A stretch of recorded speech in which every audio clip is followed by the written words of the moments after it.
You know the feeling. You've just been praised in a meeting. Your manager said your work was excellent. Someone on your team called you one of the sharpest people they've worked with. And what did you do with that? You nodded. You smiled. And the moment they looked away, something cold moved through your chest. They don't actually know me. If they did, they'd see it. Or maybe it's quieter than that. Maybe it's the way you hesitate before sending an email, rereading it 4 times because you're sure you missed something. The way you credit your successes to luck, to timing, to the fact that no one has caught on yet. The way you feel genuinely baffled when people ask for your opinion, as if they've mistaken you for someone qualified. And here's the strange part. The people who don't feel this way, the ones who stride into rooms with total confidence, who never second-guess their qualifications, who speak with authority on things they barely understand. Research suggests they're often the least capable people in the room. And you, the one sitting in the back, quietly cataloging every gap in your own knowledge, might be the most competent person there. That's not a motivational poster. That's a finding from cognitive science. We're going to pull it apart completely.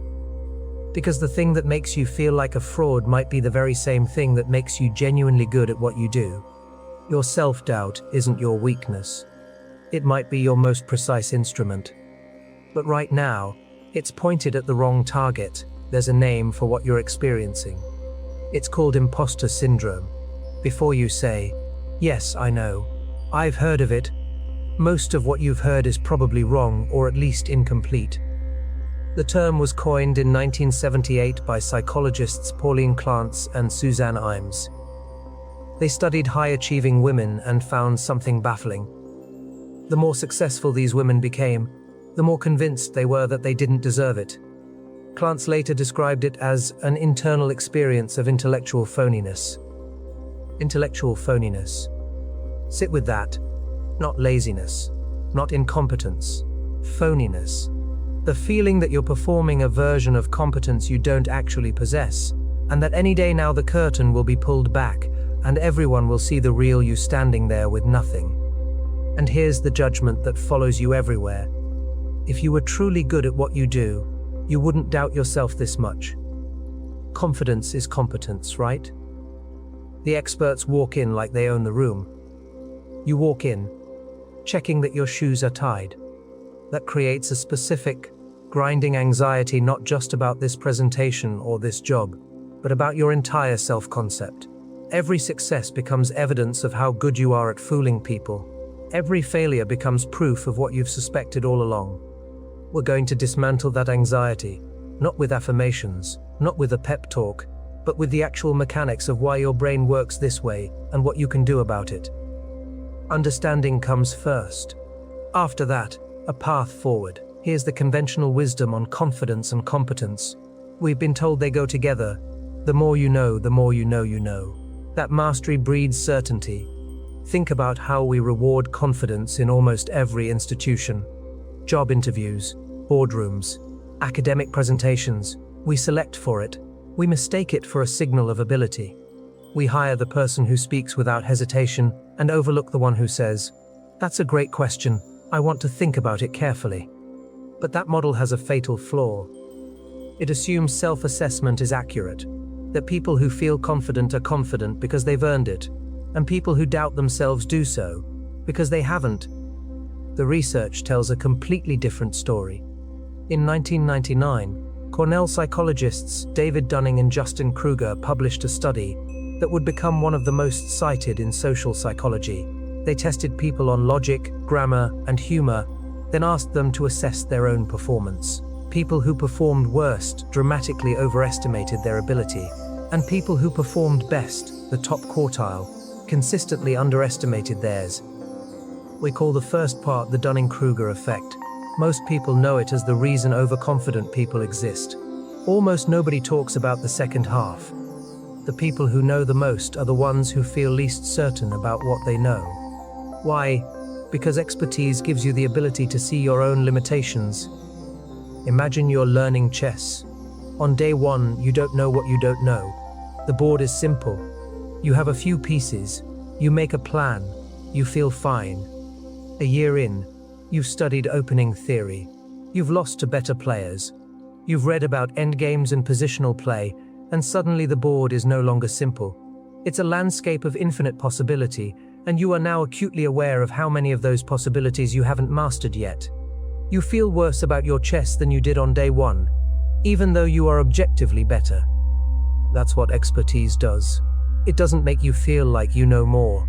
It makes you feel the weight of everything you haven't learned yet. Apply that to your career, your field, your creative work. The more you grow, the more the horizon expands. And if your self-assessment is tied to the distance between where you are and where the horizon is, you will always feel behind, even as you sprint further than most people will ever get. Does that sound familiar? To be clear, confidence is not the enemy. Some people have built genuine expertise and confidence together, and that's worth celebrating. But I want you to stop measuring confidence as evidence of competence and start treating calibration as evidence of depth. A thermometer that reads 98.6 degrees Fahrenheit when you're healthy is useful. A thermometer that always reads 98.6 degrees Fahrenheit no matter what is worse than useless. It will miss a fever. It will give you false comfort. Its stability is a flaw, not a feature. Your self-doubt is not a broken thermometer. It's a sensitive one. It adjusts. It catches signals that the overconfident thermometer misses entirely. The capacity to feel impostor syndrome is itself a marker of a calibrated mind. Researchers have found that impostor syndrome is significantly more common among high achievers than among average performers. A 2020 study in the Journal of Vocational Behavior found that it disproportionately affects people in intellectually demanding fields: doctors, academics, engineers, and creatives. People with advanced degrees report it more than those without them. Think about that. The more education you have, the more likely you are to feel like a fraud. Not because more education makes you less capable, but because more education makes you acutely aware of the frontier, the place where certainty ends and the unknown begins. The person who doesn't feel the frontier never goes looking for it. They stay inside what they know. You, the one who is always conscious of the edge, are the one who keeps moving toward it. Your perceived inadequacy is actually your engine. So why does the brain do this? Why doesn't it just register that you're competent and let you get on with your life? Because the brain doesn't work that way. Not your brain. Not anyone's. Your brain is not a truth machine. It is a prediction machine. Its primary job is not to accurately assess reality. It's to build a model of the world that lets you survive and function within it. And one of the most critical parts of that model is your internal estimate of your own ability. Here's where it goes wrong for smart people. The brain uses pattern recognition to make predictions. The more patterns you know, the more information you have about the world, including how complex it actually is. A doctor who knows 100 potential diagnoses for a set of symptoms is safer than one who knows 3. But that same breadth of pattern recognition turns inward and says, I can see all the ways I could be wrong here. I can see all the scenarios where my knowledge fails. I can see the gaps. In cognitive science, this is called metacognitive accuracy, the ability to accurately assess your own thinking. People with higher cognitive ability have higher metacognitive accuracy. They are better at knowing what they don't know. Think of it this way.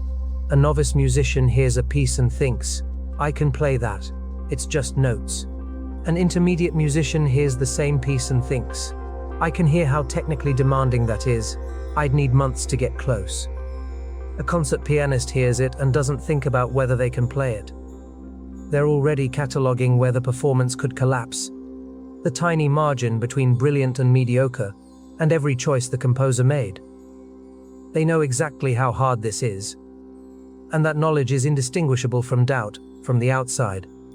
The novice is confident, the master is humble, neither is irrational, but only one of them is actually seeing the music. You are seeing the music. You are hearing the difficulty, the complexity, the 1,000 ways it could go wrong. And you are calling that self-awareness a flaw when it is your greatest professional asset. The person who can't see the gaps can't fill them. You can. You just have to stop treating seeing as evidence of inadequacy. Understanding this still doesn't make the feeling go away. I know that. Understanding is necessary but not sufficient. The first strategy is the evidence audit, and it works because imposter syndrome isn't just a feeling, it's an argument your brain is making. Like any argument, it can be cross-examined. Your brain selectively collects data. Every mistake gets filed. Every moment of uncertainty gets stamped and stored. But every success, every moment someone relied on you and you delivered, your brain quietly discards it. It doesn't fit the narrative. This is called negativity bias, and it's not a moral failing. It's ancient wiring. Our ancestors survived by remembering threats, not compliments. The evidence audit works against that. Get a notebook or open a document. Draw a line down the middle.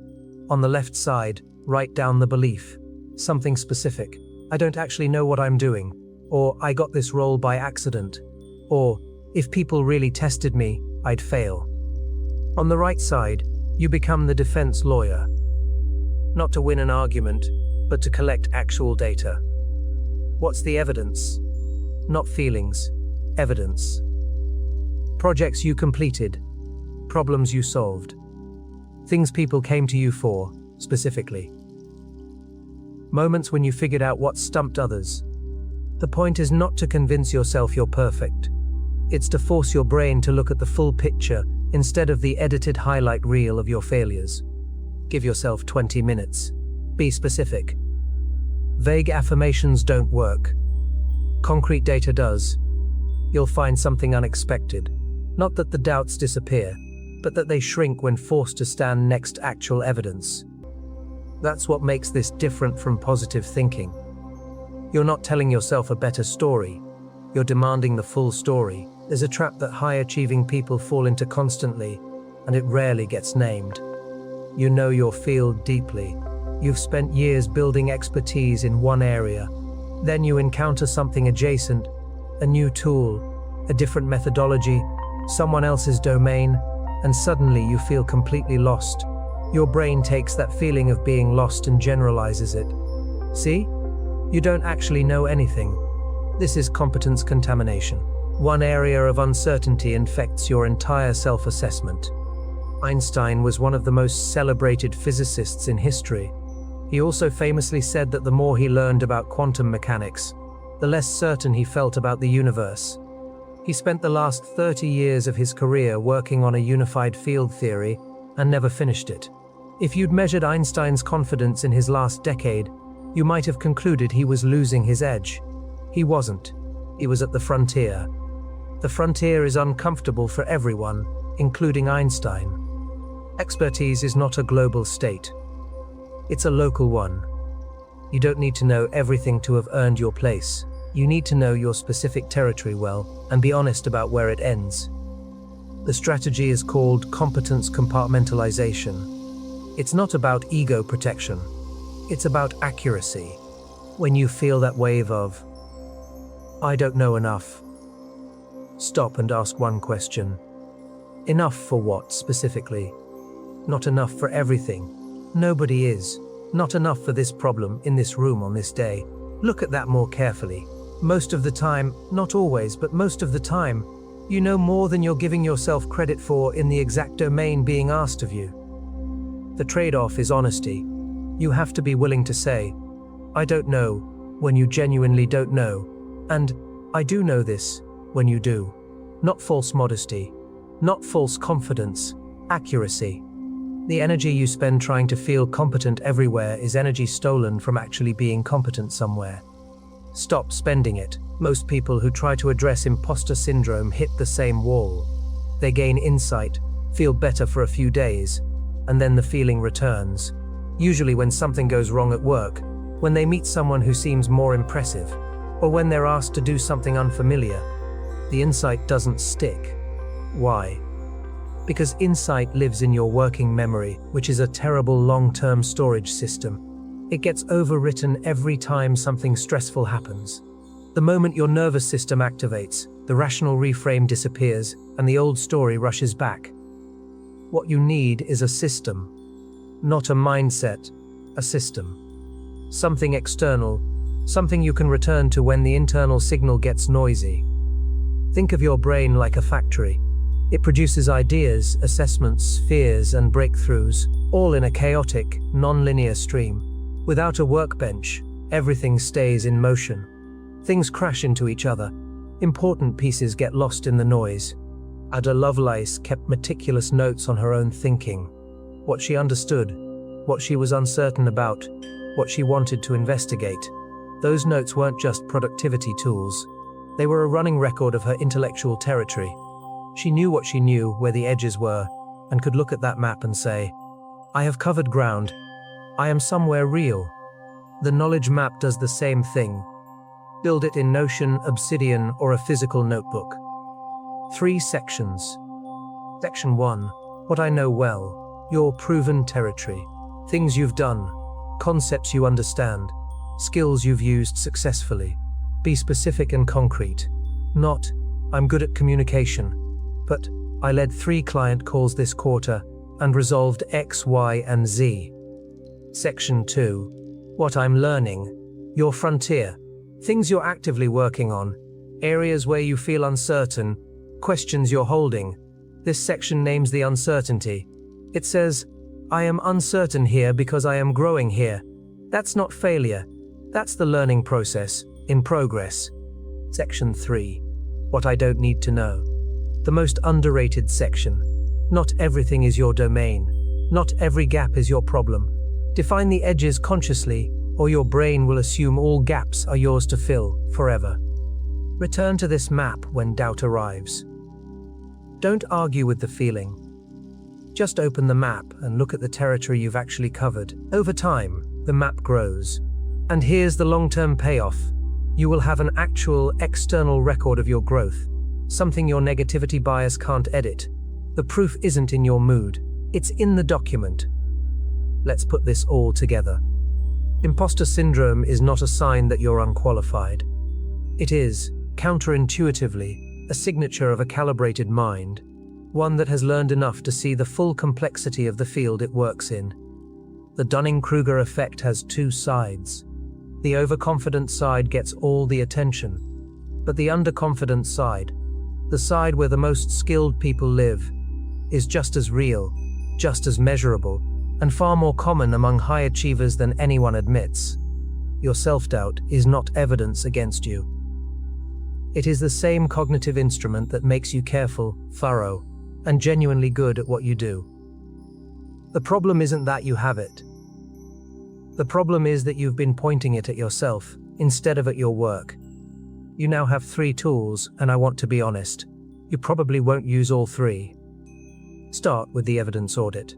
It forces your brain to collect complete data instead of cherry-picking failures. 20 minutes, a piece of paper, one specific belief. Then you build the case for the defense. That's it. That's the whole thing. If the evidence audit helps, add competence compartmentalization, the habit of asking, enough for what, specifically? Every time that wave of inadequacy hits, it stops uncertainty in one area from infecting your entire self-assessment. The knowledge map takes longer to build but pays off the most over time. It's an external record of your intellectual territory, something your negativity bias can't quietly edit while you're asleep. The version of imposter syndrome that actually costs you isn't the one that makes you feel bad. It's the one that makes you hold back. Do not apply for the role, do not send the pitch, do not say the idea out loud. The one that lets less capable people take the space you're quietly standing at the edge of. The world doesn't benefit from your doubt. It benefits from your work. Your work is better than your brain is currently willing to admit. Now, I want to acknowledge something. Some of you watching this are in a different situation. Not the doubt yourself too much situation, but the opposite. You feel fine about your abilities most of the time. You just can't make yourself do the work. You'll take on a massive, complex project without hesitation, but you can't make yourself answer a simple email. You can solve a hard problem in an afternoon, and then spend 3 days paralyzed by a form you have to fill out. If that sounds familiar, you're not lazy. You might be understimulated. That's a completely different mechanism, one we'll cover in the next video. Go watch it. Same brain, different breakdown. Thanks for being here. I hope something in this gives you a slightly different lens the next time doubt shows up. Because it will. That's not a failure of the system. That's the system working. The goal isn't to silence it. It's to hear it, understand what it's actually measuring, and decide not to let it make decisions for you. You've covered more ground than you think. Next time, we'll talk about what happens when a brilliant brain runs out of the right kind of fuel. Until then, take care of yourself. I'll see you in the next one.